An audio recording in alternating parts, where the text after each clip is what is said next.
Excuse me, I have a bit of a flu. Nonetheless, I feel I have to explain something about what wind turbines are for, the things they use to generate electricity with. Wind turbines, they have a use. I am not against them for producing some form of power, which can be used to make water out of the air. For that, they have a good purpose. But the thing about the ironic thing about wind generators is they will cause global warming.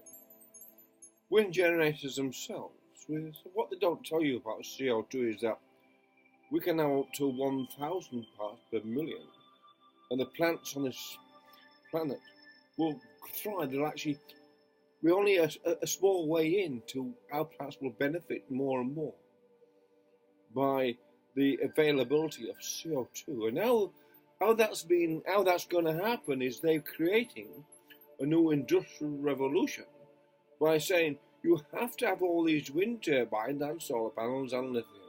You have to have all those things to stop you making CO2, to stop you in America making CO2, not to stop you in Europe or in Australia or wherever they've got to them, and so they're saving the planet. And when you look at the calculation for how many wind generators you would need to run the world and no longer need to do fossil fuels, it would be in the billions. And each wind generator causes, with a concrete, 5% of all CO2 emitted is through manufacture of concrete. So the amount of concrete pads alone, in putting up, say, half a billion, it would take something like wind generators, wind turbines, plus all the solar alone, shows for certain the idea is to create global warming. Wind generators cannot. This is the irony of it. You can do the maths yourself. It's not complicated maths. You can't make wind generators without using coal, because you need coal to make the steel. And also in China, they're building a new coal-fired power station every 2 weeks, because the Chinese are more pragmatic and they're not going to listen to this agenda by the UN and whoever runs those people. They've got their own agenda, the Chinese have, is to improve their country. So they're not going to listen to this. They're going to keep building coal-fired power stations because they know they've got to have that to run their massive cities. You've got 200 cities with millions of people in each of them. You can't run them without generating an awful lot of power, nuclear power and coal-fired power. And to them, windmills is auxiliary power they use way out in the sticks. They can use that way out in the deserts. They certainly won't be using wind power to run Shanghai or Beijing. It's not physically possible. And every politician, everyone past kindergarten should actually realise you can't run Shanghai off, or London or anywhere, off wind generators, just because when the wind stops, your city stops, obviously. But the thing is, it's a very simple point to make, and I'm lengthening the point and extrapolating or whatever. A very simple point. There's so many tons of CO2 made. Say you said, where is the figure that says, oh, well, we'll need so many wind generators to then stop needing coal? That's the figure you want. First of all, before you have a goal, you need to know what your goal is. What is your goal? Oh, stop climate change. How? We're using wind generators. Well, how many wind generators do you need? So we can have a look at that, look at the practicalities of it. How many wind generators will you need so you can switch off all your coal-fired power stations, etc., to run the world, to take care of the world's need for power? Well, you see, that's where the thing. You need so many that you have to use more coal than you would be if you didn't make any. All it is to keep the price of steel going. He said this is big people who run the big fossil fuel companies and the financiers and the mining companies all work together to create these means of keeping their share prices up, etc., and milking millions of windmills is processing lots of iron ore. It keeps everyone busy, and all these factories are busy, and all good on them. I'm not against industrial production at all. But I am against lying. I'm not against industrial production, keeping them busy. I'm against absolutely being told lies, and then they're lying to you and saying this is going to stop climate change. But in fact, it's causing it. And I don't believe in anthropogenic warming because I've got my own understanding. And whether you're concerned or not about climate change, that is a philosophical man. And it's up to you. I mean, it's entirely a individual feeling about it. Does it matter? I mean, I think we have to go through nature as it happens, and to live in fear of nature that it might change, it doesn't make sense, does it? To actually live in fear that a climate change will happen, I'd rather say, well, let's see how it happens.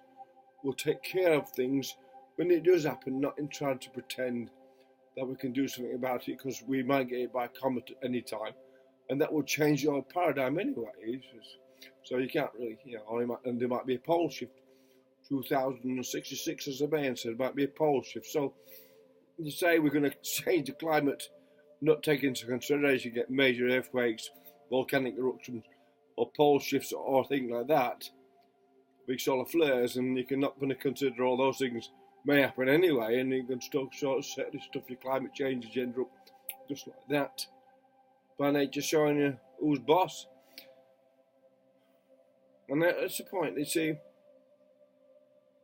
how can you express this any more simply? That the more if you make enough windmills, that would don't need to add any more coal-fired power stations.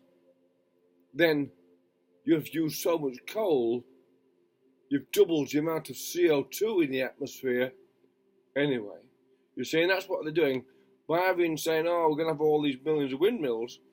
That means you're going to put much more CO2 in the atmosphere, which I don't really bother me at all. And that means they can say, look, CO2's still going up. We have to buy more windmills. Oh, if we buy more windmills, we'll reduce the CO2. No, if you buy more windmills, you're increasing the CO2 because you're purchasing something that can't be made without producing CO2. It's that simple. It's that simple. And it just shows you that the people,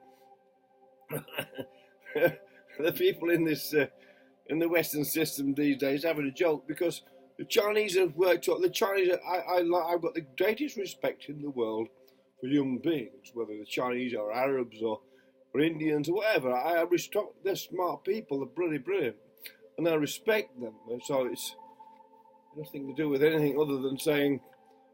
Also respect the sovereignty of the truth, and the truth is, wind generators, if you had enough of them to stop the need for coal to be burnt, you would have doubled the amount of CO2 in the air just by actually making them.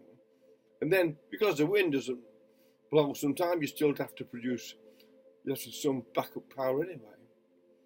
So you see, wind generators, the amount of them that they would require to run the world without coal would mean you have to burn so much coal. In the meantime, you'd certainly increase your CO2 anyway, so therefore you can see it's a sort of a concentric circle of madness that's within an agenda of controlling the minds of the people. It's very simple. Aldous Huxley explains it all in The Brave New World, and it's obvious that people got to do their own researches. But I'm a sort of a fatalist in a way, and I am not into saying, nature takes its course. It's up to people to wake up and work out that the governments are working against them and not for them. And there must be a better way of sustainability. Let's discuss sustainability and progress. There's positive progress and there's regressive progress. What they're talking about when they talk about progress, and what they're talking about now is in a regressive sense, socially regressive, economically regressive, and regressive in a way it restricts your freedoms. And I think we should look at the other way, progressive, in that it's socially progressive, whether you have a greater moral value, that's your moral capital is important. Your economic value is in how much leisure you have and how much safety you have in your leisure to enjoy yourself. And the other capital is being able to sort of sustain yourself with food and it be employed enough in a moderate way to sort of give you some satisfaction in your life. Because obviously there's a massive amount of world population, and that needs to be dealt with. But it should be dealt with honestly, and let humans decide for themselves how they want to do it, instead of deciding for them how to control them like they're sheep.